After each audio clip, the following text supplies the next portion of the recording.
My father demanded my entire promotion bonus to fund my sister's post-divorce healing trip. I agreed, but instead of cash, I handed over a credit card with strict merchant codes. When the alerts pinged for luxury goods instead of hotels, I called the bank and initiated a total lockdown. This is where the story truly begins, and you won't want to miss what happens. Make sure you're subscribed to see it through to the end. We're always curious. Where in the world are you all watching from today? Let us know in the comments. The email notification pinged on my laptop screen at exactly 9:45 p.m. I was the only soul left on the 14th floor of the logistics firm, where I had spent the last 7 years grinding my bones into dust. Subject, performance bonus and promotion confirmation. I didn't open it immediately. I just stared at the bold font, my heart hammering against my ribs like a trapped bird. This was it. The big one. The senior director of operations role came with a salary bump that was substantial, but the performance bonus attached to the last fiscal year's miracle turnaround I had orchestrated was life-changing. $50,000. Lump sum. I finally clicked it. The numbers were real. For the first time in months, the tension headache that lived permanently behind my left eye seemed to recede. I wasn't just tired, I was hollowed out. I was 32 years old, and my entire existence had been defined by spreadsheets, crisis management, and the distinct lack of a personal life. But looking at that figure, I felt a warm wave of justification. It was worth it. I could finally pay off the remainder of my mortgage. I could finally breathe. I closed my laptop, the first time I had shut it before midnight in 3 weeks, and drove home in a daze of exhausted euphoria. My house was dark when I arrived, a sanctuary of silence. I dropped my keys on the counter, poured a glass of cheap wine. I hadn't had time to buy the good stuff, and sank into the sofa. I just wanted to sit in the quiet and let the reality of my financial freedom wash over me. Then the doorbell rang. It wasn't a polite chime, it was 3 rapid, aggressive bursts. My stomach dropped. It was 10:30 p.m. on a Tuesday. There was only one person who knocked like they were serving a warrant. I opened the door to find my father, Robert, standing on the porch. He didn't look like a man visiting his daughter. He looked like a man on a mission. He bypassed a greeting entirely, brushing past me into the hallway as he pulled off his rain-slicked coat. "You're not answering your phone, Margaret," he said, his voice clipped. "I was working, Dad," I said, closing the door and fighting the sudden drain on my energy. "I just got home. Is everything okay? Is Mom okay?" "Your mother is fine. It's Mia," he said, marching into the living room and taking the spot on the sofa I had just vacated. He looked at the glass of wine on the table and frowned, as if my relaxation was an insult to the crisis he was carrying. "We need to talk about your sister." I stayed standing, leaning against the doorframe. Mia, my younger sister, the golden child who had never held a job for longer than 6 months and whose recent divorce had been the centerpiece of every family conversation for the last half year. "What about her?" I asked, keeping my voice neutral. "Is she hurt?" "She's devastated, Margaret. Devastated," Robert said, shaking his head theatrically.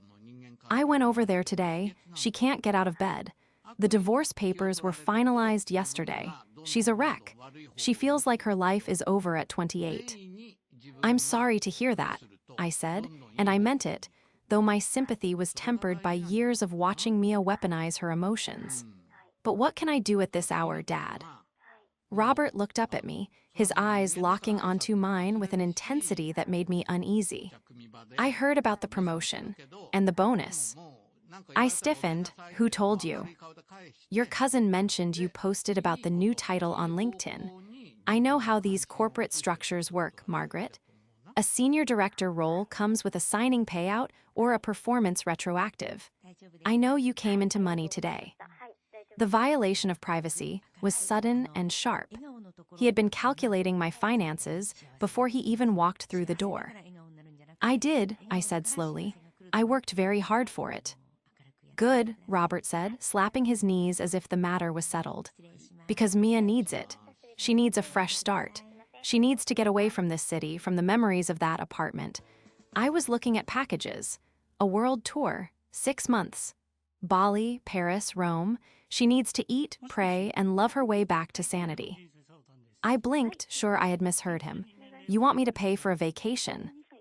Not a vacation, he corrected sharply. A mental health recovery journey, and not just pay for it. I want you to give her the bonus. The 50,000.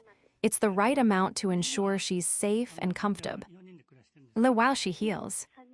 The silence that filled the room was heavy, suffocating. He wasn't asking. He was instructing. Dad, I whispered, the betrayal tasting like bile in my throat. That money is for my mortgage. It's for my retirement. I earned that money by working 80-hour weeks while Mia was doing whatever Mia does. Mia was trying to build a family. Robert snapped, his face reddening. And now she has nothing. You have everything, Margaret. You have the house, the career, the stability. You are the strong one. You always have been. It is your duty to lift your sister up when she falls.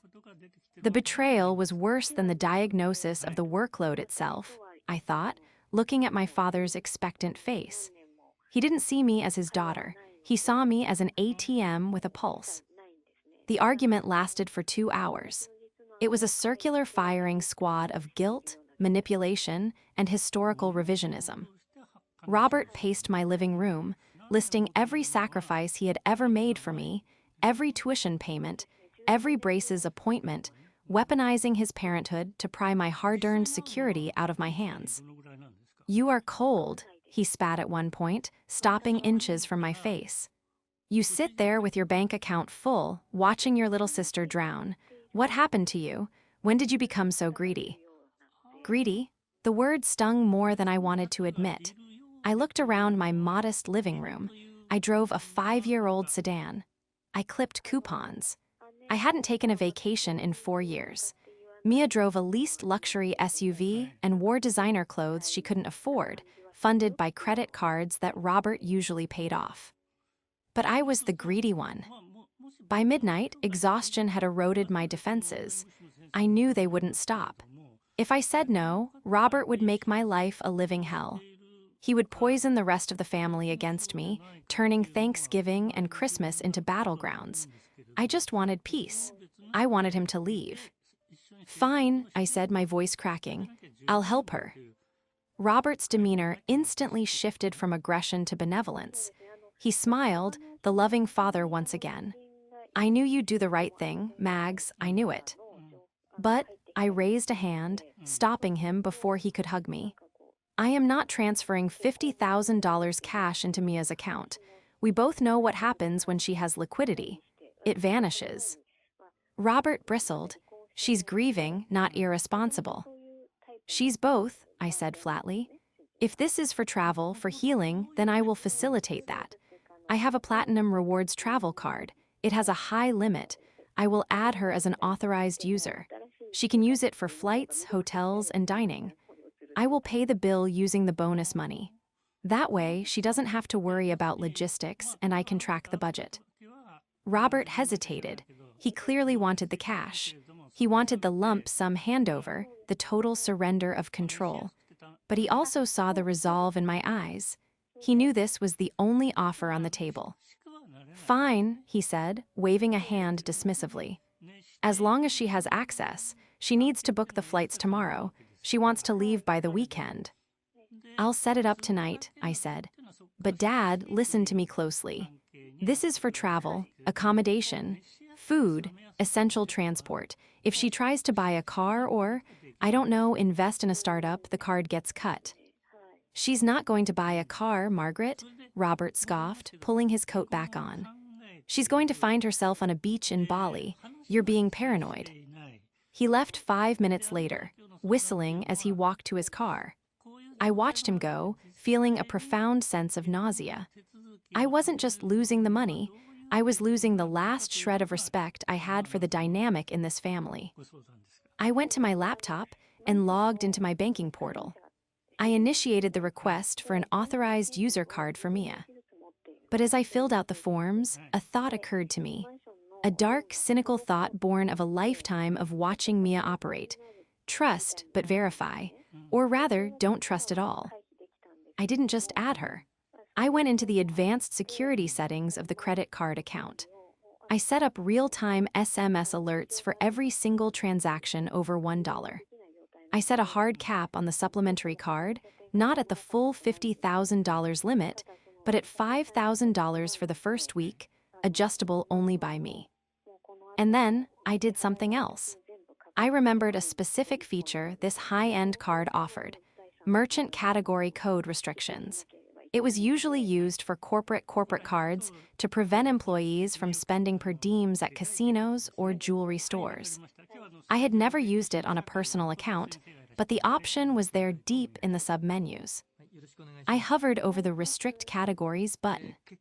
They had forgotten one crucial thing, I whispered to the empty room. I am the primary account holder. I own the debt, which means I own the rules. I didn't activate the restrictions, yet I wanted to give her a chance. A single chance. But I bookmarked the page. I wanted to believe my father was right. I wanted to believe Mia just needed a break. But the knot in my stomach told me I was preparing for war. The next day, I met Riley for lunch. Riley had been my best friend since college, a no-nonsense corporate attorney who had seen me cry over my family more times than she cared to count. We sat in a bustling bistro near my office. I looked like a ghost. She looked impeccable in her navy suit. "You did what?" Riley asked, her fork freezing halfway to her mouth. "I gave her the card," I mumbled, staring at my untouched salad. "Riley, you didn't see him. He was relentless. He acted like I was stealing food from a starving child." Riley dropped her fork with a clatter. "Margaret, Mia is 28. She isn't starving. She's divorced because she refused to get a job and her husband got tired of funding her lifestyle influencer aspirations. You know that. I know that. Even the mailman knows that." "I know," I sighed, rubbing my temples. "But it's the bonus. Dad feels entitled to it. He thinks because I'm single and rich, his words, that I have a duty to redistribute my wealth." "It's financial abuse," Riley said, her voice low and dangerous. "He's using you as an insurance policy for his own bad parenting. He spoiled her rotten, ruined her work ethic, and now that he's retiring and can't afford her, he's passing the bill to you." She reached across the table and squeezed my hand. "Please tell me you protected yourself." "I set up alerts," I said. "And I didn't give her the cash, it's credit. I can see what she buys." "She's going to max it out," Riley warned. "She's going to buy things she can resell. Or she's going to book refundable tickets, cancel them to her own personal account, and pocket the credit. You need to watch her like a hawk." I hadn't even thought of the refund scam. Riley's legal brain was always 3 steps ahead of the criminal mind. "I will," I promised. That evening, I went to my parents' house to drop off the physical card which I had express shipped to my address. Mia was there, lounging on the patio furniture, looking less like a grieving divorcee and more like a bored queen waiting for her tribute. She looked up as I approached, her eyes scanning my hands for the envelope. "Did you bring it?" she asked. "No hello, no how are you?" "It's here," I said, holding the envelope tight. "Mia, we need to be clear. This is for travel expenses. Flights, hotels, meals, nothing else." She snatched the envelope from my hand with a speed that belied her supposed depression. "I know, Margaret. God, you're such a control freak. Dad already gave me the lecture. I just want to go to Italy and forget my name for a while." She tore open the envelope and looked at the sleek metal card. A slow smile spread across her face, a smile that didn't reach her eyes. It was a look of pure, unadulterated acquisition. "Thanks," she said dismissively, already pulling out her phone, presumably to start booking. "You're a lifesaver, literally." "Just be careful," I said, feeling a chill despite the warm evening air. "I get alerts for everything." Yeah, she waved me off. "Don't stalk me while I'm eating pasta in Rome, okay? Let me live." I turned to leave, and that's when I saw him. A man I didn't recognize was sitting in the corner of the garden, hidden by the trellis. He was watching us. He was older than Mia, maybe mid-30s, wearing a suit that was too shiny and a watch that looked expensive but fake. "Who is that?" I whispered to Robert, who was coming out of the kitchen with lemonade. "Oh, that's Julian," Robert said, beaming. "Mia's life coach. He's helping her plan the spiritual side of the trip. Nice guy, very visionary." I looked back at Julian. He caught my eye and didn't smile. He just nodded, a slow, predatory dip of his chin. He didn't look like a life coach. He looked like a shark-smelling chum in the water. He's helping her plan the spending, I thought, a sudden realization hitting me. Mia wasn't smart enough to drain $50,000 efficiently. But this guy, he looked like he had a PhD in extraction. I walked to my car, my phone already in my hand. I opened the banking app. "Riley was right," I muttered, starting the engine. "This isn't a vacation, it's a heist." The first charge hit my phone on Wednesday morning at 11:15 a.m. I was in the middle of a quarterly budget review with the regional VPs. My phone was face down on the mahogany conference table, silenced, but the vibration against the wood was audible. I ignored it. 5 minutes later, it buzzed again. Then again. 3 rapid vibrations in the span of 60 seconds. A knot formed in my stomach, tight and cold. "Excuse me," I murmured to the room. "I need to check this." I flipped the phone over. The screen was lit up with notifications from the bank app. Transaction alert. CARTIER $8,450. Transaction alert. Louis VUITTON $4,200. Transaction alert. SAKS Fifth Avenue $3. 100. My breath hitched. I stared at the numbers, trying to make sense of them. Mia was supposed to be booking flights. She was supposed to be looking for an Airbnb in Tuscany or a retreat in Bali. These weren't travel expenses. These were hard luxury goods. But it was the location stamp on the transaction details that made the room spin. Location, the Galleria. The Galleria was the high-end shopping mall 20 minutes from my office. It wasn't in Rome. It wasn't in Paris. It was in downtown Houston. I stood up, my chair scraping loudly against the floor. I have to take this, take a 10-minute recess. I walked out of the conference room, my heels clicking sharply on the tile, and dialed Riley immediately. She picked up on the first ring. "Tell me you're not calling to tell me she bought a jet," Riley said. "She spent $15,000 in 12 minutes, I said, my voice shaking with a mix of rage and adrenaline. "Riley, she's at the Galleria. She's not booking a trip. She's shopping." "Stop the card," Riley said instantly. "Freeze it right now." "No," I said, leaning against the glass wall of the corridor, watching the city traffic below. A cold, strategic calm was beginning to replace the panic. If I freeze it now, she'll claim it was a misunderstanding. She'll say she was buying essential travel gear or luggage. She'll gaslight Dad into thinking I'm being controlling. I need more. "Margaret, that's 15 grand of your debt," Riley warned. "I have the money to cover it if I have to, though it will kill me," I said. "But I need to see the pattern. I need to see exactly what she's doing." "She's with that guy, Julian, I know it." "The life coach." "The shark," I corrected. "Riley, can you run him? His name is Julian Vane. He's supposedly a spiritual advisor for divorcees. He drives a leased C-Class and wears loafers that cost more than my car." "I'm on it," Riley said, the sound of her typing already audible in the background. "I have access to the private investigator databases. Give me an hour.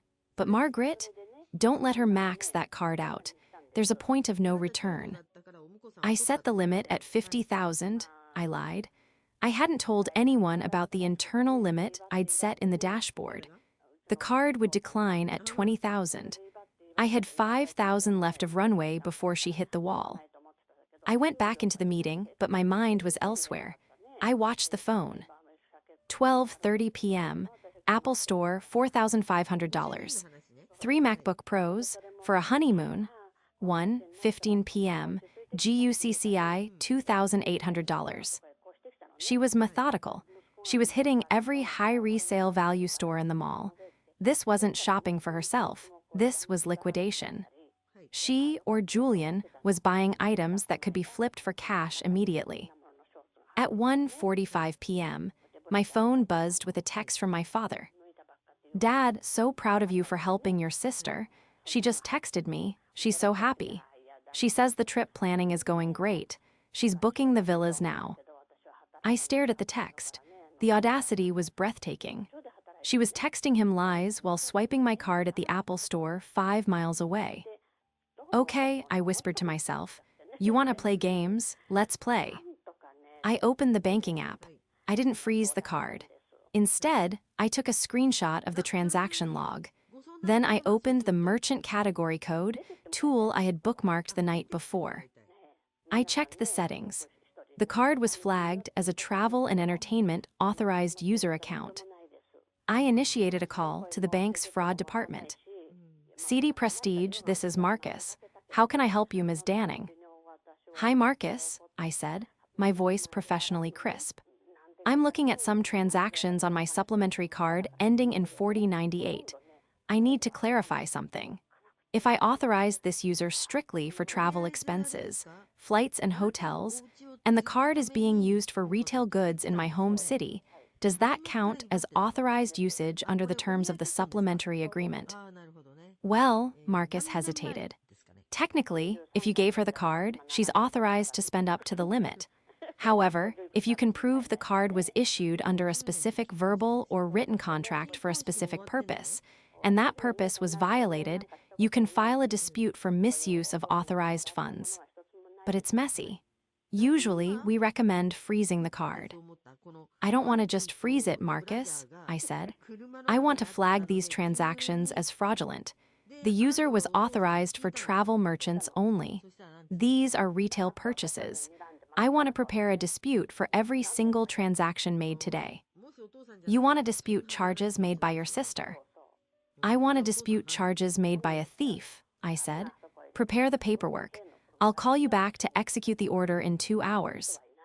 I hung up. The trap was armed. Now I just needed to see the rat. I left work early. I didn't go home. I drove straight to my parents' house. My father's car was in the driveway. Mia's SUV was there too. They were home. The shop. Ing spree was over, or at least paused. I walked up the driveway, clutching a printed stack of papers, the transaction log I had printed at the office. My heart was pounding, not from fear, but from a seething, cold anger that felt like ice water in my veins. I unlocked the front door and walked in. The living room was a scene of celebration. There were shopping bags everywhere. The distinct orange of Hermes, the black of Chanel, the white of Apple. Mia was sitting on the floor, unboxing a handbag that cost more than my first car. Robert was sitting in his armchair, beaming at her, a glass of scotch in his hand. Julian was there, too, leaning against the mantel, looking smug. They froze when they saw me. "Margaret," Robert said, his smile faltering slightly at the look on my face. "We didn't expect you. Mia was just showing us the gear she bought for the trip." "Gear," I repeated, my voice flat. I walked over to the coffee table and dropped the stack of papers. It landed with a heavy thud. "I didn't know you needed 3 MacBook Pros for a spiritual journey to Bali, Mia," I said, staring directly at my sister. Mia scrambled to her feet, clutching the Chanel bag to her chest like a shield. I need to stay connected. I'm going to start a travel vlog. Julian said I need high-quality equipment to edit the footage." "And the Hermes bag?" I asked, pointing to the orange box. "Is that for hiking? And the Cartier bracelet? Is that for improved aerodynamics?" "You're being ridiculous," Mia snapped, her face flushing pink. "I need to look the part. I'm going to Europe, Margaret. People dress up there. I can't go walking around looking like you." The insult landed, but I didn't flinch. I turned to my father. "Dad," I said, pointing to the bags. "Look at this. Look at the room. Does this look like travel expenses to you? This is $20,000 of merchandise, bought at the Galleria. Today." Robert looked at the bags, then at me, then at Mia. He blinked, clearly struggling to reconcile his narrative with the reality in front of him. "Well," Robert stammered, Maybe she went a little overboard, but she's excited, Margaret. She's trying to build a new life. This vlog idea, Julian says it could be very lucrative. I spun around to face Julian. He didn't look intimidated. He looked bored.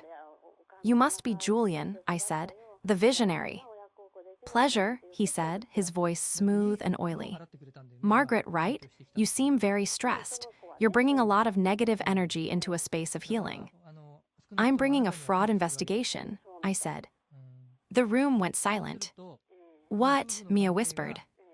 I tracked the spending, I said, my voice rising for the first time. I know you didn't book a single flight. I know you didn't book a hotel. You spent the day liquidating my credit line into resellable assets. And let me guess, I looked at Julian. You know a guy who buys luxury goods for cash, don't you? No questions asked. Julian's smile tightened just a fraction. I don't know what you're talking about. I merely advised Mia to invest in herself. Dad, I said, turning back to Robert. They are stealing from me. This isn't a honeymoon, it's a cash out. They are going to sell this stuff, pocket the cash, and Mia is going to stay right here. That is a lie, Mia screamed, tears instantly springing to her eyes. Daddy, tell her to stop. She's ruining everything. She's jealous because I'm going to be famous and she's just a boring corporate drone. Robert stood up, his face red. Margaret, that is enough. You gave her the money. You said she could use it. How she uses it is up to her discretion. Stop policing her happiness. Discretion, I laughed, a harsh, jagged sound. I said travel expenses. I have the text messages, Dad. I have the agreement. This, I kicked a Chanel bag, is theft. It's a gift, Robert shouted. Family helps family. If you don't like it, fine. But don't come in here accusing your sister of being a criminal. Apologize to her. Now. I looked at my father. I looked at the man who had raised me, the man I had spent my whole life trying to please, trying to impress with my grades, my career, my stability. And in that moment, I saw him clearly. He would burn me alive to keep Mia warm. No, I said quietly. I pulled out my phone. What are you doing? Mia asked, her voice trembling. I'm calling the bank, I said. I'm putting you on speaker. The phone rang twice before the automated system connected me to the priority line. I had already escalated the case earlier, so I was routed straight to the fraud specialist I had spoken to, Marcus. Speaker, I announced to the room. Everyone be quiet. CD Prestige, this is Marcus. The voice filled the silent living room. Marcus, it's Margaret Danning. I'm verifying the status of the account ending in 4098. Can you confirm the merchant restrictions on that authorized user card? Yes, Ms. Danning, Marcus said, his voice clear and professional. Per your instructions yesterday, the authorized user card was flagged for travel categories only: airlines, hotels, car rentals. Any retail transactions were to be flagged as unauthorized use. Mia's face went white. Robert looked confused. And, I continued, staring dead at Julian. Can you tell me what the status is of the $22,000 in charges made today at the Galleria? We have flagged them as suspected unauthorized activity, Marcus replied. Since they do not match the merchant category codes you approved, and since you have stated the user did not have permission for retail purchases, we are initiating a chargeback dispute for every transaction. The card has been suspended. Thank you, Marcus, I said. And what happens to the person who made the charges? Well, Marcus paused. If the primary cardholder, that's you, confirms this was theft or misuse of a financial instrument, we turn the file over to the local authorities for investigation. It's credit card fraud, Ms. Danning. It's a felony for amounts over $2,000. The word felony hung in the air like smoke. Wait, Mia screamed, lunging for the phone. Hang up, hang up. I pulled the phone away. Marcus, hold on 1 second. I hit the mute button. You have 5 minutes, I said to Mia, who was now hyperventilating. You have 5 minutes to explain to me why I shouldn't tell Marcus to file the police report right now. You can't do that to your sister, Robert roared. Margaret, end this call. You are destroying this family. She stole $20,000, Dad. I yelled back, my composure finally snapping. She stole it, and she, I pointed at Julian, is doing it for him. My phone buzzed in my hand. It was a text from Riley. Riley, I got him. Julian Vane, real name Julian Vance. He has 2 prior convictions for fraud in Florida and Georgia. He runs a romance scam ring where he convinces women to liquidate assets for spiritual journeys or investments, and then vanishes with the cash. Margaret, get out of there. I felt a chill run down my spine. I looked at Julian. He wasn't bored anymore. His eyes were narrow, calculating. He realized his cover was blown. Dad, I said, my voice dropping to a dangerous whisper. Look at your phone. I just forwarded you a file. Robert fumbled for his phone, his hands shaking. He opened the message. I watched his eyes scan the mugshot Riley had sent. Julian Vance, I read aloud. Convicted fraudster, known associate of the sweetheart swindle ring. Mia gasped. She looked at Julian. Julian, what is this? Julian pushed off the mantle. He didn't look at Mia. He looked at me. You're a very smart girl, Margaret, but you're making a mistake. These are gifts. Mia bought them. She has the receipts. And I have the debt, I said, which means I own the items. And since the card was used fraudulently, the bank owns them now. They're evidence. I unmuted the phone. Marcus, are you there? Yes, Ms. Danning. Initiate the dispute, I said, my eyes locked on Julian. Mark every single transaction today as unauthorized. And Marcus, please note that I will be providing the identity of the third party who facilitated the fraud. Understood. The dispute is filed. The retailers will be notified immediately to flag the serial numbers of the purchased electronics as stolen property. I hung up. The MacBooks are bricks now, I said to Julian. You can't sell them. The serials are burned. Julian's face twisted into a sneer. He looked at Mia, who was sobbing into her hands. You said your sister was a pushover. You said she was a checkbook. I thought she was, Mia wailed. Julian spat on the floor, actually spat on my mother's carpet, and walked toward the door. I'm done. Figure this mess out yourself, Mia. Julian, wait. Mia scrambled up, trying to grab his arm, but he shoved her off. The front door slammed shut, shaking the frame. The silence that followed was deafening. Mia lay on the floor, surrounded by luxury bags that were now evidence in a felony investigation. Robert stood frozen, staring at the mugshot on his phone. You, Mia looked up at me, her mascara running down her face in black streaks. You chased him away. You ruined my life. He loved me. He was robbing you, you idiot, I screamed. He was robbing me through you. It doesn't matter, Robert suddenly spoke up. His voice was quiet, trembling with a bizarre, twisted logic. You humiliated her. You humiliated us. You brought the police into this. The bank, Margaret, fix this. Call them back. Tell them it was a mistake. Pay the bill. I stared at him. He had seen the mugshot. He had seen the fraud, and he was still asking me to pay. Fix it, Robert demanded, stepping closer. Or you are no daughter of mine. I looked at the man who had demanded my bonus. I looked at the sister who would drain me dry and blame me for the drought. Oh, I said, I won't fix it, but I will finish it. I turned and walked to the door. I'm leaving. The dispute stands. If you want to keep those bags, you pay for them, Dad. You have 30 days before the bank sends the debt collectors to Mia. I walked out into the cool night air. My hands were shaking, but for the first time in my life, my conscience was clean. I had declared war. Now I just had to win the peace. The summons arrived 2 days later. It wasn't a text. It was a formal email from my father, copying my Aunt Linda, Uncle Jerry, and my grandmother. The subject line read, Family mediation and resolution regarding Margaret's conduct. It was a trap, a classic, circle the wagons maneuver. Robert knew he couldn't win on facts, so he was pivoting to the court of public opinion.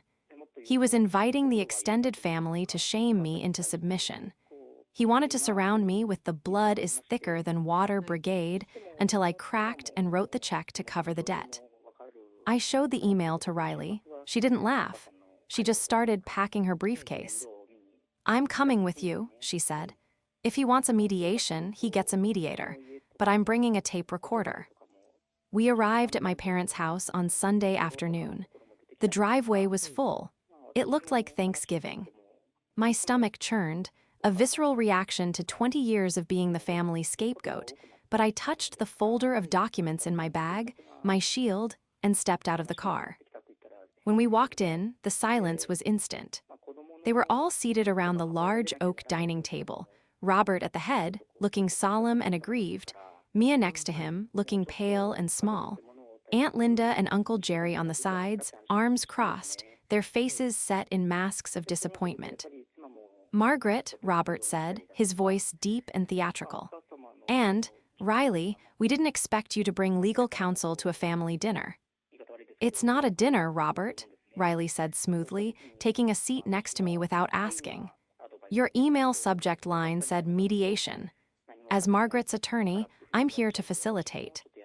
We don't need attorneys, Aunt Linda sniffed. We need compassion. Margaret, your father told us everything. He told us how you dangled that money in front of poor Mia, how you set her up to fail, and how you humiliated her in front of her. Friend. Is that what he told you? I asked, placing my folder on the table. I looked at Mia. She wouldn't meet my eyes. She was staring at her hands, trembling slightly. He said you called the police on your own sister, Uncle Jerry grumbled. Over a misunderstanding, over some handbags. Margaret, we know you have a high-pressure job, but this is cruel. You have the money. Why destroy Mia's life over a credit card bill? Because it wasn't a bill, I said, my voice steady, though my heart was hammering. It was a crime. Oh, stop it. Robert slammed his hand on the table. She made a mistake. She bought things she thought she needed. She was distraught, Margaret. She wasn't thinking clearly. And instead of helping her return them, you froze the account and threatened jail time. You are trying to assert dominance because you're jealous that we were helping her plan a trip. I'm not jealous, Dad, I said. I'm the victim. I opened the folder.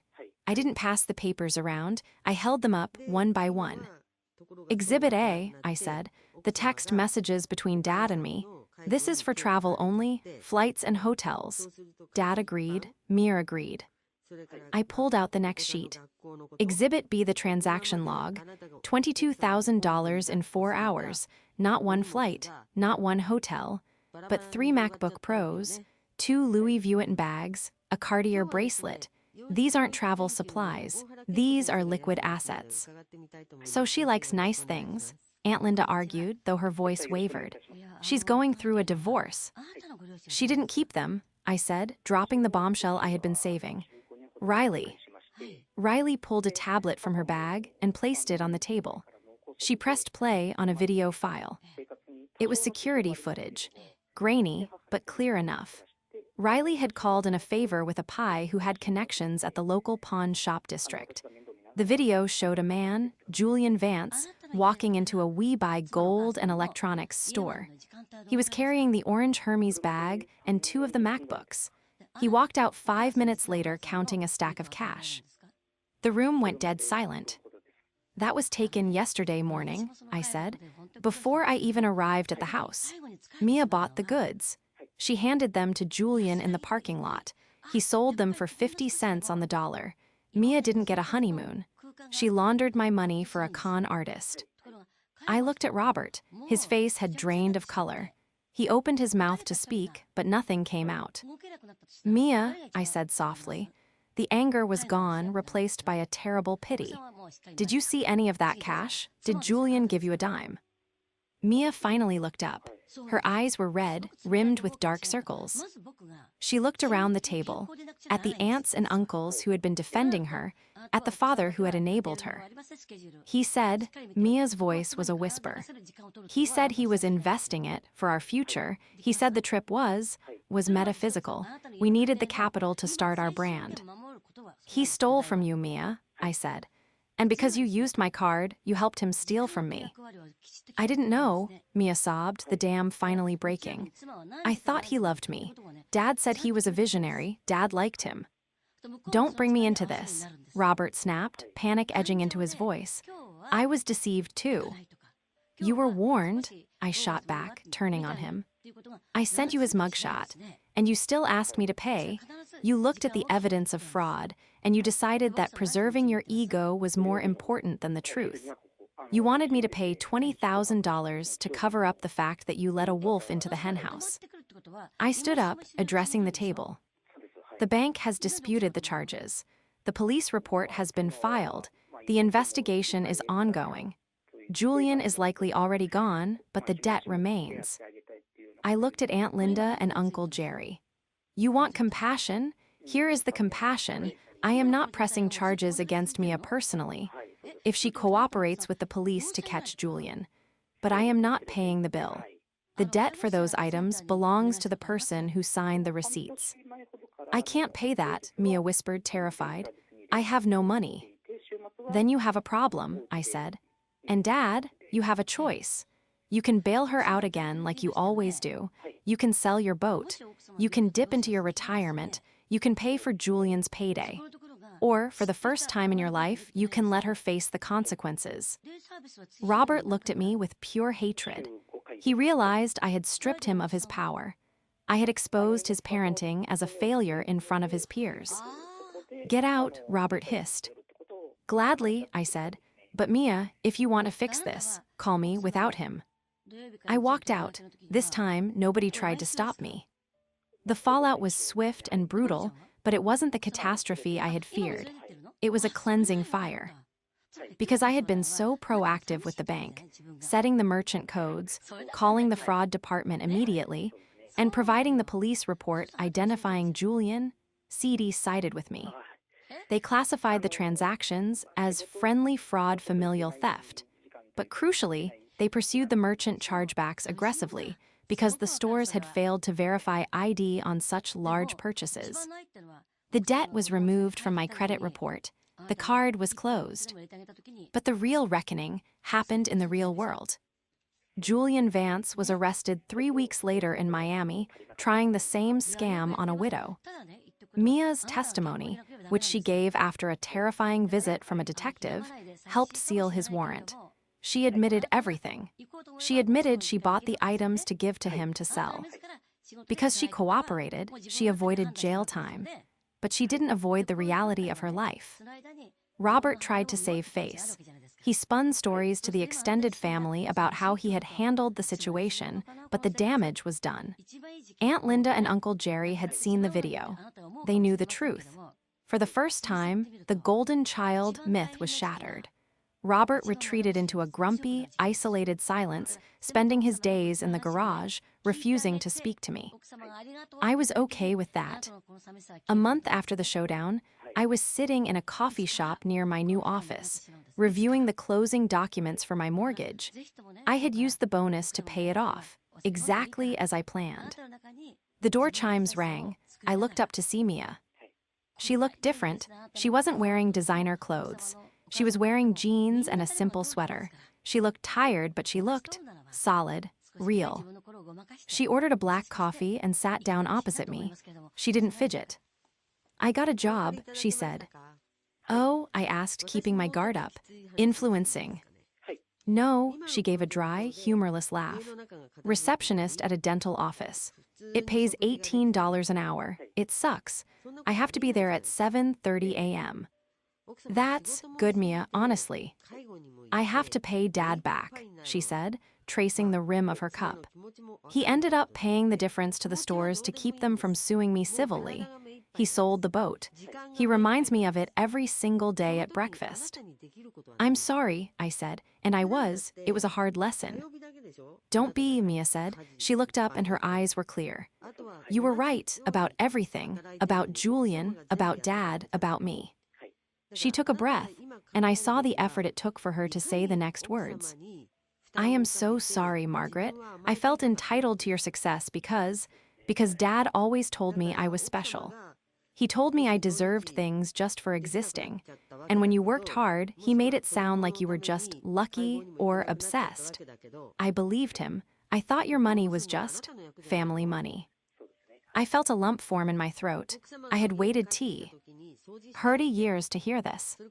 Thank you, I whispered. I'm not asking for money, Mia said quickly, raising her hands. I wanted to know if maybe one day we could just be sisters, not the successful one and the mess. Just sisters. I don't want to talk to Dad about my problems anymore. He just tells me what I want to hear. I need someone who will tell me the truth. I looked at her. I saw the 28-year-old woman who was finally, painfully, growing up. I saw the wreckage of our childhood, orchestrated by a father who needed to be the hero, leaving us to fight for scraps of validation. I reached across the table and took her hand. It was rough. She had been working. I'd like that, I said. But if you ever ask me for a credit card again, I will have you arrested myself. Mia laughed. It was a genuine sound, light and free. Deal. I'm strictly cash only these days anyway. We sat there for another hour, talking about nothing and everything. For the first time, I wasn't the bank, and she wasn't the charity case. We were just two survivors of the same war, finally finding peace in the demilitarized zone. I drove home that evening with the windows down. The air smelled like autumn. I had my house. I had my career. I had my boundaries. And for the first time, I had a sister. The bonus was gone, spent on the mortgage, on legal fees, on peace of mind. But looking at the empty passenger seat, where the ghost of my father's expectations used to sit, I knew I had come out richer than I ever could have imagined.